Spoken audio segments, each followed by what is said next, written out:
Portugal já escolheu. Um novo ciclo político começa agora. O que vem depois das eleições? Aceda à informação que não cabe numa manchete. Assine hoje, com até 55% de desconto, e habilite-se a ganhar um dos 10 cartões oferta FNAC que temos para oferecer. Tudo em observador.pt.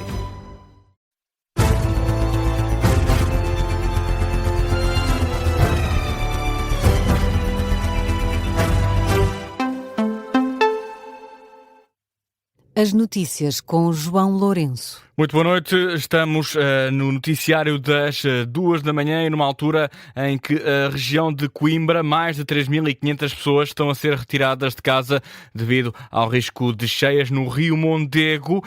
Vamos também ao longo da noite acompanhar essas operações com vários autarcas, vários presidentes de juntas de freguesia, numa altura em que a Proteção Civil já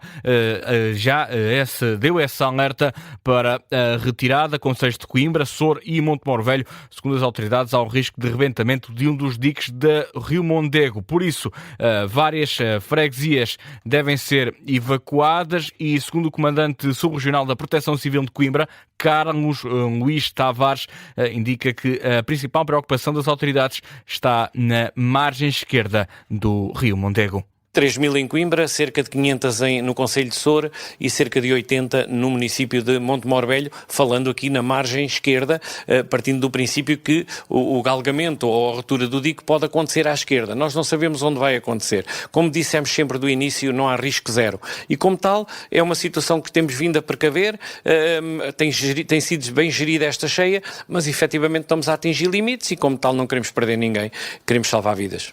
O responsável da Proteção Civil reforça o risco de rebentamento do dique da margem direita do rio. Carlos Luís Tavares relembra que em 2019 o dique do Mondego precisou de menos água para colapsar. A partir do açude ponte, a obra comporta 2.000 metros cúbicos por segundo. Neste momento estão a passar 1.800. Já estivemos nos 1.850. Dar nota que em 2019 atingimos 2.200 e foi aí que rebentou o dique à direita. Portanto, não queremos correr estes riscos a acontecer, estaremos de forma preventiva já a atuar. E as recomendações da Proteção Civil, já em entrevista à RTP, a Presidente da Autarquia de Coimbra, Ana Abrunhosa, avisa para os riscos de rebentamento do dique do Mondego. Descreve mesmo que, se esta situação se confirmar, é semelhante a uma bomba. Se houver rebentamento de um dique, então aí não dou estimativas, porque o que está aqui mesmo em causa, o Rio Mondego é um rio emparedado, é uma obra hidráulica, e neste momento há a probabilidade de haver ruptura nessa obra hidráulica e nós não sabemos aonde. Se houver um rebentamento é como uma bomba. Neste momento, um lar de idosos já foi evacuado e os 34 utentes desta instituição vão pernoitar no pavilhão municipal Dr. Mário Mexia. E esta noite demitiu-se a Ministra da Administração Interna, Maria Lúcia Amaral, considera que já não tem condições para assumir o cargo. Foi pouco depois das 9 da noite que, numa nota no site da Presidência, fazia-se saber da interrupção do mandato da Ministra. Foram pouco mais de 8 meses debaixo de críticas da oposição que culminam agora numa altura em que o país está a braços com uma crise. Matilde Malva Sabino. Maria Lúcia Amaral era provedora da Justiça quando, em junho do ano passado, foi escolhida por Luís Montenegro.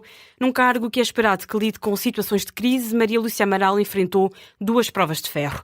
Primeiro, os incêndios durante o verão de 2025 e agora a destruição provocada pela depressão Christine. É acusada de ficar em silêncio em momentos complexos, uma ministra com dificuldades em responder aos jornalistas, como ocorreu, por exemplo, em julho, quando esperou 4 dias para prestar explicações sobre o incêndio em Ponte da Barca. Mas não ficou por aqui. A capacidade de comunicação continuou a ser alvo de fortes críticas. Em agosto, numa conferência de imprensa de apenas 5 minutos, recusou-se a responder a perguntas. E uma vez mais, em nome de todos, um muito, muito obrigado. Vamos embora. E ficou por aqui. Há 2 semanas, tempestade Christine. Primeiro, a ministra apareceu na sombra de Luís Montenegro e depois na de Marcelo Rebelo de Sousa. Pelo meio, tentou justificar-se. Há muito, muito trabalho que se faz em contexto de invisibilidade. E foi no gabinete. E sobre o que falhou, não sabe, disse 3 dias depois. Não sei o que é que falhou, não lhe posso dizer exatamente o que é que falhou, porque o sistema é complexo e as entidades coordenadoras do sistema de proteção civil têm tido todo o cuidado de garantir a colaboração entre todos. Dificuldades de comunicação que marcam a saída da ministra Maria Lúcia Amaral 8 meses depois de assumir a pasta da Administração Interna. Jornalista Matilde Malva Sabino, com alguns dos momentos que marcaram o percurso de Maria Lúcia Amaral enquanto ministra da Administração Interna, sai do cargo para ser substituída de forma temporária pelo primeiro-ministro.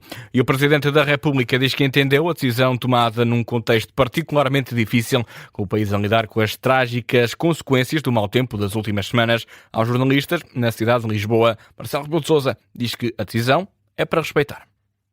Não vou dizer mais do que isto. Quem tomou a decisão, ponderou as circunstâncias, entendeu que não tinha condições pessoais e políticas.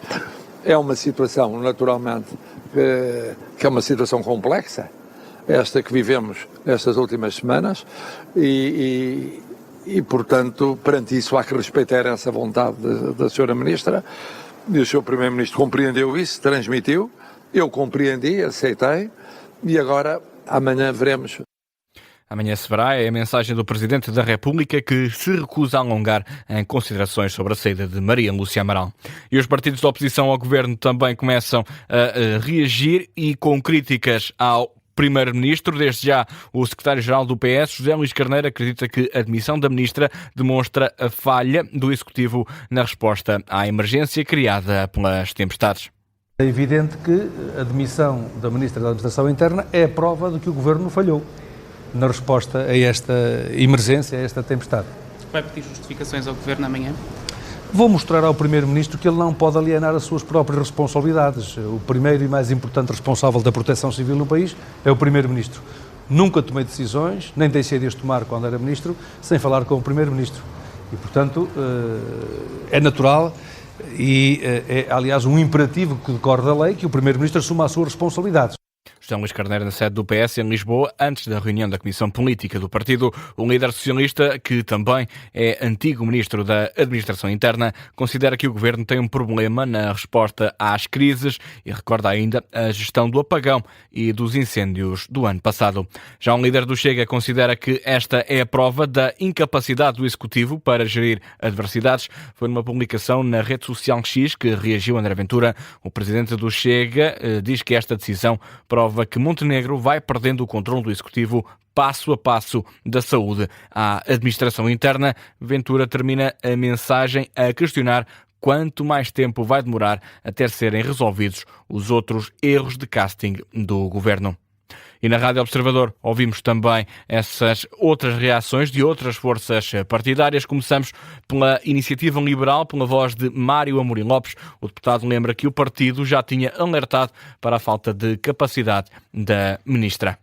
Foi uma grande jurista, com reconhecido mérito, e fez um bom trabalho como provedora da justiça, mas não tinha as competências que são necessárias para ser um ministro, sobretudo desta pasta, que é uma pasta muito exigente, que obriga a uma grande capacidade de decisão, uma grande capacidade de liderança, de coordenação de meios e também de comunicação. Já um livro critica o momento escolhido para a admissão da ministra, timing, questionado por Paulo Moacho em vésperas de debate quinzenal no Parlamento.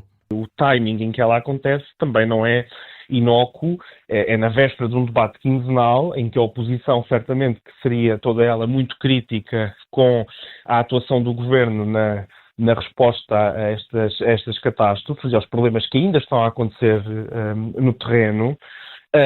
E, portanto, esperamos que o Primeiro-Ministro não use, de certa forma, a demissão da Ministra como uma forma de se esquivar a essas responsabilidades. O coordenador do Bloco de Esquerda reagiu também à demissão de Maria Lúcia Amaral. O coordenador do Bloco de Esquerda, José Manuel Pureza, escreve que o Executivo falhou no dever mais básico, proteger o povo, e acrescenta que milhares de famílias pagaram o preço da incompetência e do abandono. O coordenador do Bloco de Esquerda termina dizendo que o país exige mudanças, não apenas demissões. Já o PCP afasta qualquer surpresa relativamente à saída da ministra. Paula Santos, líder parlamentar do partido, acredita que a demissão de Maria Lúcia Amaral é resultado, sobretudo, de uma gestão danosa do governo quanto à crise das últimas semanas. Isto é reflexo, de facto, de tudo isso, porque estamos a falar da parte do governo, que no início desconsiderou totalmente os impactos e as consequências da tempestade Cristina e as sucessivas intempéries que lhe sucederam, mas aquilo que vimos foi, de facto, uma falta de resposta às populações e face àquilo que estava a acontecer no país. Paula Santos, na emissão especial da Rádio Observador, sublinha ainda que esta quarta-feira é dia de debate quinzenal. Espera que Montenegro responda pelo que diz ser as medidas insuficientes do governo para ajudar as populações. É o ponto final neste noticiário das 2 da manhã. Informação na Rádio Observador regressa às 2h30.